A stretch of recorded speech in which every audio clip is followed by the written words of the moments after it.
thing about Joe is he'll help anybody with that just loves music, and if you got any kind of talent, he'll nurture that. And I couldn't play anything. I was a rock and roller. I had hair down to the middle of my back, and that's the only place I have it now. But he said, well, come on in. I'll show you some tunes. Learn these tunes. And he says, all I want from you is just emotion. Joe is into just music. He lives music, and if it weren't for Joe, I mean, we wouldn't have a father figure. Well, to begin with, I couldn't believe how many friends Joe has. I didn't think there were this many people in Flint, let alone people that dug jazz. It's great. I mean, you know who your friends are.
Oh yeah, he's a pocket. He is a pocket. He's a human pocket. Oh, the pocket. Okay, that's like that groove, Boom, boom, doom, doom, diddle-diddle-diddle. It's grooving along. You just drag that feel out. Drummer and the bass player, they're laying it down. The groove is there. Being in a pocket for a drummer, there's a time. Human metronome. That's what we call them. With the accent probably on 2 and 4. The time is like a big dot. The middle of it's right on. Every butt cheek is wiggling. Oh, it's a thing of beauty. Once you get in that groove or pocket, you don't want nothing to take it away from you. The pocket, the human pocket.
play for Joe was an honor and a spiritual high that, when I was preparing my music, I thought, don't pick anything that's going to make you cry, because it's so close to my heart. It's like striking a nerve. But I was able to hold it together, and seeing him at the table ringside, it was like really an honor. Our first Joe Freyre experience was through the Flint Jazz Festival. I heard about the Flint Jazz Festival, so I called Joe up and I got him on the phone, and there was this really big, deep voice, on the other side of the phone. And he had such a mellow sound to his voice and so calming. And he said, "Yeah, Paul VornHagen, yeah, you remind me of Chet Baker, man, yeah." And I just thought he was such a cool guy, And then when he booked me and I got to meet him, he was such a warm person, of course, to me, and very supportive. And since then, I've played quite a few times at the Redwood Lodge in Flint, and he's come up and heard me play. And whenever I would do the Latin tunes, he would always go, "Huh!" whenever I started into the Latin tunes, and he would come up and sit in a few times. And then, so those are some of my personal experiences with Joe. The interesting thing is when we pulled into the driveway, Pat and I looked at each other and cheered, because the place, the parking lot was covered with cars. It actually was exciting. I mean, you don't see, there are more cars here for this than there were for the jazz festivals that they had downtown.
young musicians, they need opportunities to go and get together and play with cats. You know, that's how you learn.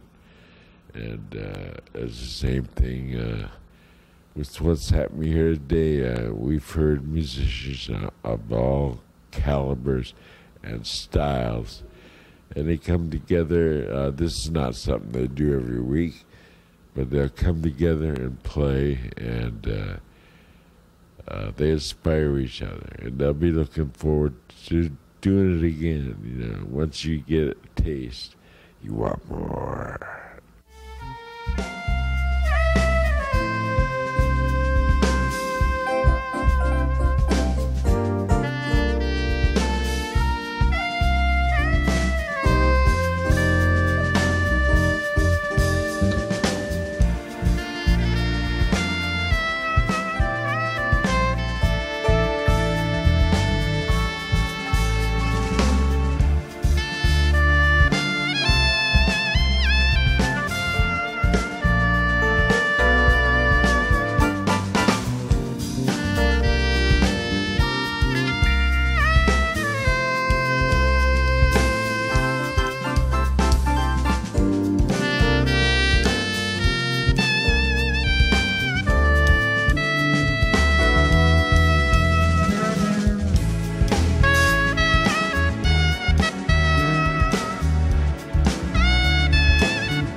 started playing with Joe, I didn't know much jazz. I was a classical player. And Joe was a kind person. He was able to tell me things without, putting you down and saying, geez, you play terrible. As time went on, then I acquired these skills through listening and through playing. And we traveled together, went out on the road, and we lived together. We did everything together, and he's more like a brother to me than even a friend. I think it's amazing that so many musicians have come out, and so many people, fans of jazz in Flint, and people who know Joe. I helped him wheel into one of the rooms, and every 5 steps that I would take, if somebody would stop him. It took us like an hour to go from one room to the next. It was great. Joe Freyre, big influence on all of us. Obviously, a big influence on everyone here. There wouldn't be so many musicians here if he wasn't. A terrific drummer, terrific arranger, singer, a human being. And what can I say? I love the guy, and everyone here loves him. I saw him years ago when I first came to Michigan. He was playing in a band called Method, and here in Flint, and just totally blown away by him. Very energetic, very, very serious about his music, but he also likes to have fun. And he's an entertainer, whether he knows it or not. He's an entertainer besides being a musician, So, what can I say? He's the granddaddy.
Well, I've been saving box tops for a while.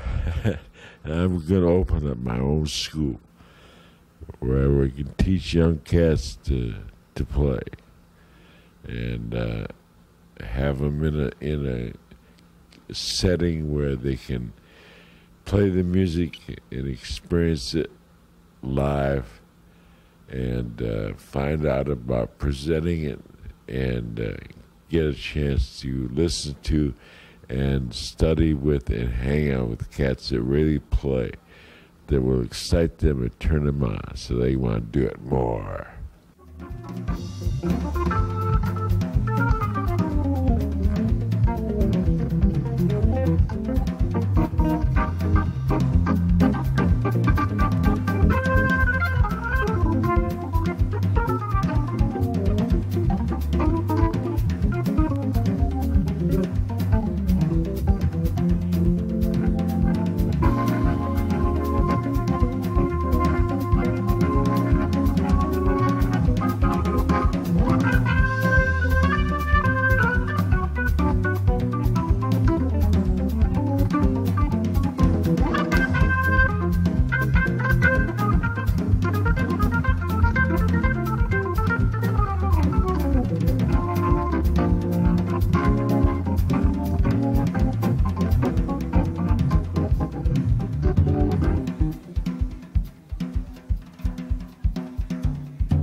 Well, Joe is a fixture in Flint. He's the reason for jazz in Flint.